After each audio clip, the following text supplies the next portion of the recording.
The strike by Maxim Gorky. ধর্মঘট। নেপলসে tram শ্রমিকরা ধর্মঘট করেছে। রিভিয়েরা দি চিয়াইয়া জুড়ে সারি সারি খালি ট্রামগুলো দাঁড়িয়ে রয়েছে। চালক, কন্ট্রাক্টর আর মুখর ফুর্তিবাজ পাড়ার মতো চঞ্চল নেপলসবাসীরা সব পিয়াজা দেল্লা ভিক্টোরিয়াতে জটলা করছে। ওদের মাথার ওপরে পার্কের বেড়া ছাড়িয়ে ফোয়ারার জলধারাগুলো সরু তলোয়ারের মতো ঝিলিক দিয়ে উঠেছে, আর ওদের চারধার দিয়ে একদল বিরোধী জনতা, যাদের বিস্তীর্ণ শহরের নানা রকম জায়গায় যাওয়ার কথা ছিল। সেই সব দোকান কর্মচারী, কারিগর, ব্যবসায়ী আর মেয়ে দর্জিরা ধর্মঘটীদের সরবে তিরস্কার করছে।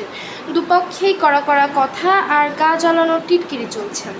তার সঙ্গে চলেছে নানান অঙ্গভঙ্গি, কেননা নেপলসের লোকেরা কথা বলে যেন জিভ দিয়ে, তেমনি হাত নেড়ে দুয়েতেই তাদের সমান দক্ষতা। সমুদ্র থেকে বহে আসছে ঝিরঝিরে হালকা বাতাস। পার্কে উঁচু উঁচু তাল গাছের ঘন সবুজ পাতায় লাগছে মৃদু কম্পন।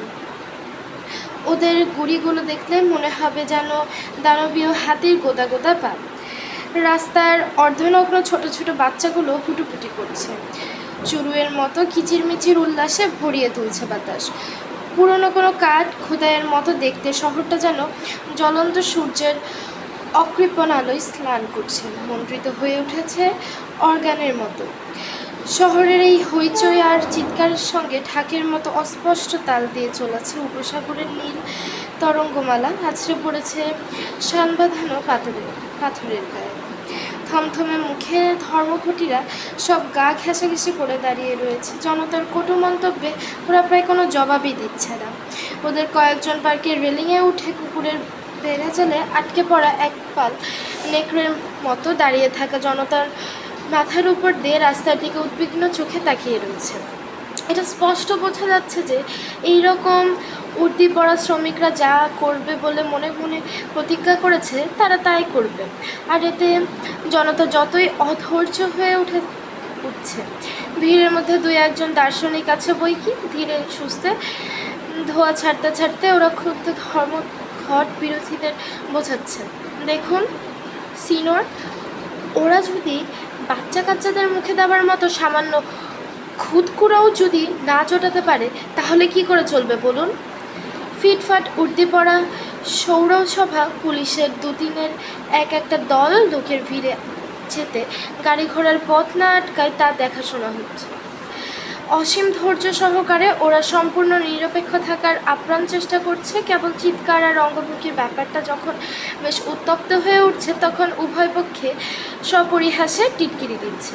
ছোট ছোট হালকা রাইফেল হাতে একদল সশস্ত্র বাহিনী পাশের গলিতে একটা দালানের কার সার বেঁধে দাঁড়িয়ে রয়েছেন। গুরুতর কোনো সংঘর্ষ বাঁধলে তারা হস্তক্ষেপ করবে। তেকোনা টুপি, খাটো কুর্তা আর রক্তের মতো লাল দুটো করে পটি দেওয়া ট্রাউজারে তাদের কেমন যেন ভয়ঙ্কর দেখাচ্ছে।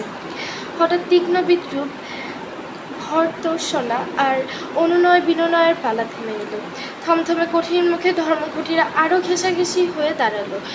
যখন ভিড়ের মধ্যে থেকে কারা যেন চিৎকার করে উঠল, সৈন্য! নতুন একটা ঝোঁক জনতাকে পেয়ে বসলো। ধর্মঘটীদের প্রতি চিৎকার, বিদ্রুপ, তীক্ষ্ণ শীষের সঙ্গে এবার মিশল ফুর্তির উল্লাস। পানামা টুপি আর হালকা ধূসর পোশাক পরা বলিষ্ঠ চেহারার একজন লোক হঠাৎ শান বাঁধানো পাথরের ওপর পা টুকে লাফাতে শুরু করলো। চালক আর কন্ডাক্টররা ধীরে ধীরে ভিড়ের মধ্যে দিয়ে পথ করে ট্রামগুলোর দিকে এগোতে লাগলো। কেউ কেউ তাতে চড়েও বসলো। চারদিকে জনতার বক্রোক্তিতে ওদের এখন আরও থমথমে দেখাচ্ছে। চাপা গুঞ্জন হঠাৎ থিতিয়ে এলো। সান্তা লুসিয়া বাঁধের ওপর ছন্দিল তালে পা ফেলে এবার ধূসর পোশাক ভরা শূন্যদের আসতে দেখা গেল। বা হাতগুলো ওদের যন্ত্রের মতো দুলছে। দূর থেকে দেখে মনে হচ্ছে ওরা যেন খেলনার মতো ঠুনকো সব টিনের সেপাই। লম্বা সুপুরুষ চেহারার একজন অফিসার ওদের পরিচালনা করছে। কোচকানো ভ্রু, ঠোঁটের কোনো তাচ্ছিল্যের হাসি।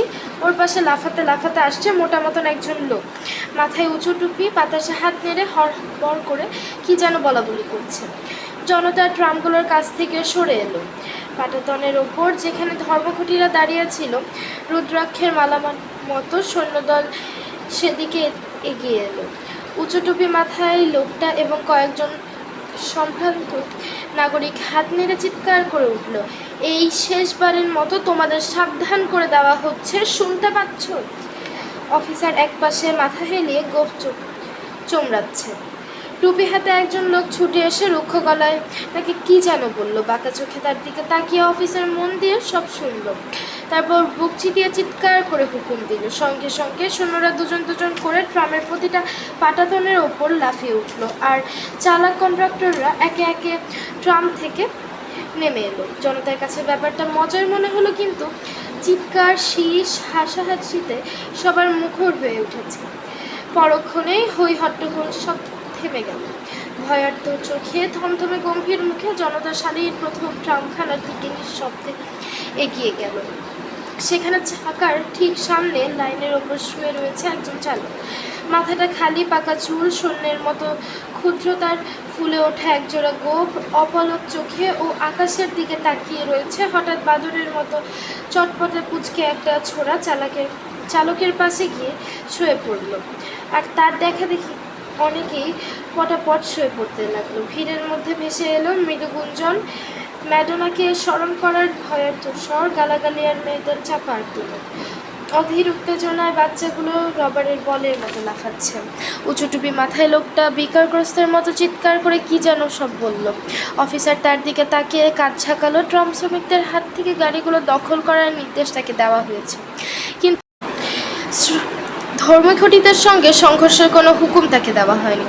উঁচু টুপি পরা লোকটা তখন কর্তব্যপরায়ণ কিছু নাগরিককে ছুটিয়ে লাইনের ওপর শুয়ে থাকা লোকগুলোকে হটাবার জন্য এগিয়ে এলো। সামান্য একটু ধস্তাধস্তিও হলো, কিন্তু দর্শকের গোটা ভিড়টাই যেন দুলে উঠল। চাপা গর্জন করলো, তারপর লাইনের দিকে ছুটে এলো।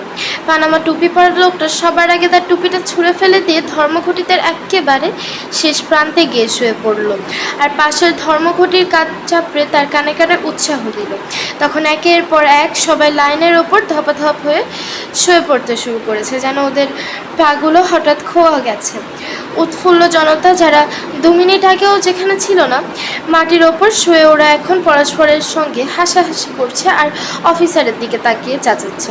উঁচু টিপি পড়া লোকটার নাকের কাছে দস্তানা নাচিয়ে অফিসারটি মৃদু মৃদু হাসছে আর সুন্দর মাথাটা দোলাচ্ছে।